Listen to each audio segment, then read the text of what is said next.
வனதீஸ் kitchen. வா இன்னைக்கு முள்ளங்கியில் ஒரு சட்னி செஞ்சு காட்டுறேன். ஒரே ஒரு முள்ளங்கி எடுத்து துருவி வச்சுருக்கேன். ஒரு வெங்காயம், 1/4 முடி தேங்காயை துருவி வச்சுருக்கேன். தாளிக்கிறதுக்கு கருவேப்பிலை, காரத்துக்கு ஒரு 6 காஞ்ச மிளகாய் போட்டிருக்கேன். 1 ஸ்பூன் உளுத்தம்பருப்பு, 1 ஸ்பூன் கடலைப்பருப்பு, கொஞ்சம் போல் புளி சேர்க்கணும். நான் புளியை எப்போவுமே ஊற வச்சு வச்சுருப்பேன், கொஞ்சம் சௌகரியமாக இருக்குன்றதுக்காக. இதுலேருந்து 1 ஸ்பூன் எடுத்து போட்டுக்கிறேன்.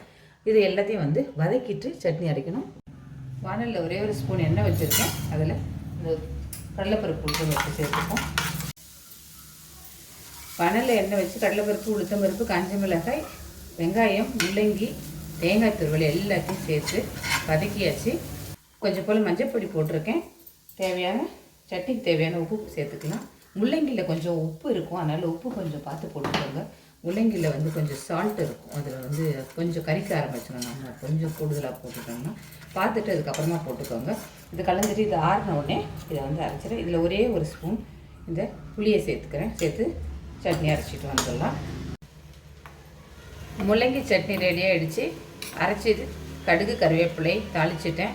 உளுத்தம்பருப்பு போடல, ஏன்னா அதுலேயே வறுத்துருக்கும், அதனால் உளுத்தம்பருப்பு போடல. கொஞ்சம் போல் பெருங்காயம் போட்டிருக்கேன். இட்லி தோசையோடு வச்சு சாப்பிட்டு பாருங்கள். இந்த முள்ளங்கி சட்னி செம்ம சூப்பராக இருக்கும். ட்ரை பண்ணி பார்த்துட்டு பிடிச்சதுன்னா லைக் பண்ணுங்கள், ஷேர் பண்ணுங்கள், உங்களோட வேல்யூபிள் கமெண்ட்ஸை கொடுங்க. நன்றி, வணக்கம்.